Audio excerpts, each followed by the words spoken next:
fantastic fight. In the first quarter with 2 minutes, I think it was 20-7.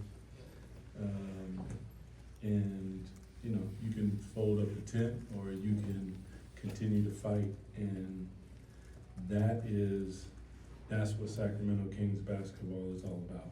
It's you bring that every single time. Your people love you for it, and they respect you regardless of the outcome. You want to win always, but the first step in the process is to be consistent with your approach, your professionalism, your aggressiveness, your physicality, all the little things that ultimately equate to a win. You have to be consistent with it. Big time performances across the board. DeMar, spectacular. Keegan, just loves what he continues to bring defensively. Keon knocking down some threes. Malik was great. Devin Carter, welcome to the damn NBA. Big time, big time, big time. So excited and proud for him. Trey, big time rebounds.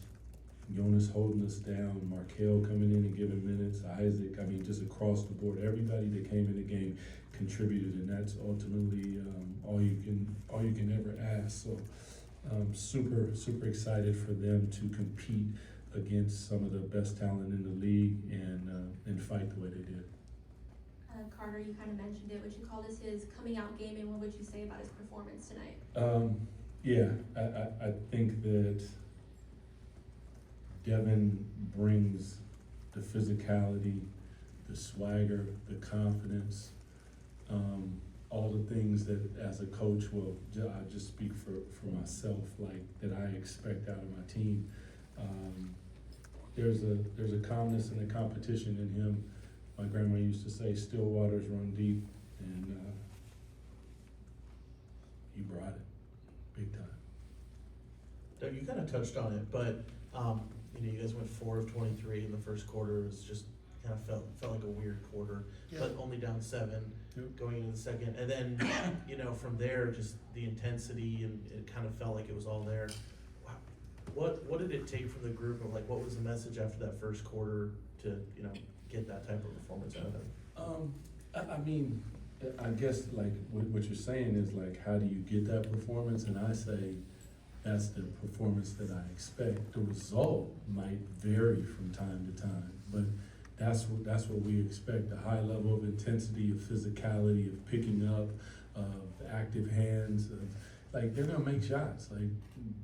Donovan Mitchell is spectacular. Evan Mobley is great. These players can play, but that's how, when you put on our jersey, that's what is expected out of you. And hats off to our guys, because when you're missing firepower and your stars are down and all these different things happen, it's easy for you to woe is me.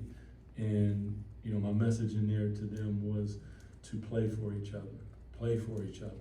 And that's what they did. They played for each other. And you can do that on both ends of the floor. It's not just offensively where I get off of it and give you a pass and all those things. It's also your attitude. I'm playing for you, so if it doesn't go right, we're not about to go back and forth. I got you. You got me. Let's keep building. And then on the defensive end, just the multiple efforts. That's what playing for each other is about. Guys are going to beat you. We're going to get into scramble. Are you going to continue to fly around, or are you going to take one play off? And in a game that's this close, one play is everything. And to their credit, they flew around. Doug, you played for one of the best next man up coaches probably in the history of the league, in Rick Adelman. Yeah. Just how do you develop that chemistry and that mindset with the team, especially when you're missing, a bunch of players tonight?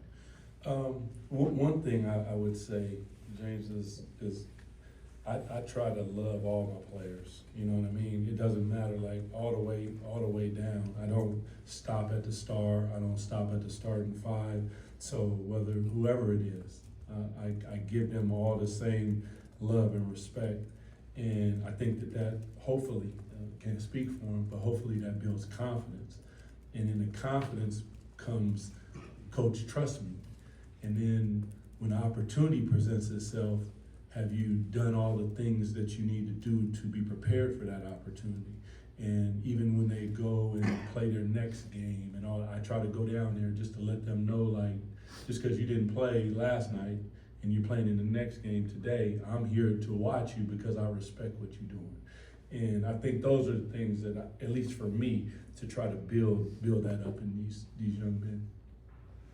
Doug, I believe there's a clip on an episode of The Run where you tell the guys, like, you've messed up now because you've shown me that you can do it. Yeah. How, are you able to, like, almost bottle up and take a game and film or moments like this and use that to motivate or to remind the team in the struggle times or the times where the play isn't up to standard? Are you able to draw back on games like this to remind them that they can do it? I guess you can. I've used Boston a couple times, but more than anything, it's really the simplicity of competing at a really high level, regardless. And I used to say this to you guys when I first started: is the opponent doesn't have a face. Like, when we look in the mirror, that's your opponent right there. Because today I don't feel like it. We got a back-to-back. My foot hurts, my back hurts, my knee hurts. Can you override that little voice that's talking to you and give it up for your teammates? And these guys, they have. And that's more than anything is me saying and joking with them. It's like, you messed up now. You showed me that you can do it. The same thing with my son making his bed. It's like, it looks good in here, man. So can we do that tomorrow? And that's the fun part of it. But this is serious business at the same time. But we have fun, and that's what I want them to all bring, that joy, regardless. I was a young kid, and you would be sore and different things, but I wanted to play basketball more than anything. So it didn't matter, and that's what they're doing right now. So super proud of them. Keegan and Devin talked about executing the game plan well. How satisfied were you with the game plan, and what are some examples of where you saw that being executed? On the very first play of the game, Strus came off and got downhill.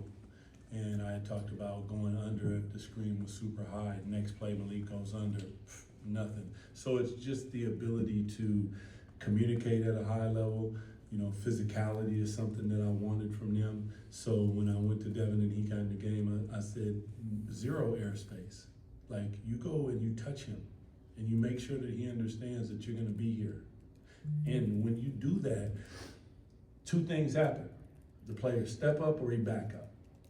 And for Devin, like, there were players that stepped up, but at the same time, he backed some people up too. And that's exciting to watch them. Keegan with the Reds, with the rear view contests, with all the little things that we ask of them.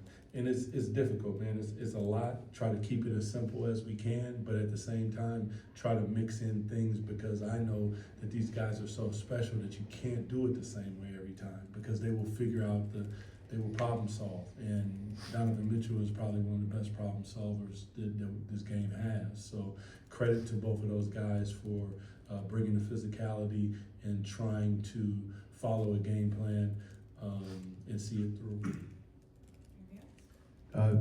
Doug, how good is just an outcome like this? I know you're not necessarily focused on outcome, but with the messages and all these things you're trying to impart, and where you guys are, what you've been through, how much does this help just the vibes, the belief, the buy-in, and keep these guys going for what's ahead? Yeah, I think it helps, but one thing that you gotta understand is, like, it's gonna be difficult. And I hope that you're here for the difficulty, because that's where we find out about ourselves. So, but when I tell them that style of play, the byproduct of that style of play is success. Whether that means you win or not, you can still be successful and not win all the time. But this is a baseline for who Sacramento Kings are. And if that's what we continue to solidify, ultimately we start to grow and be everything that our fans and our organization want us to be. Thanks, everyone. Thanks, Appreciate Jeff. y'all.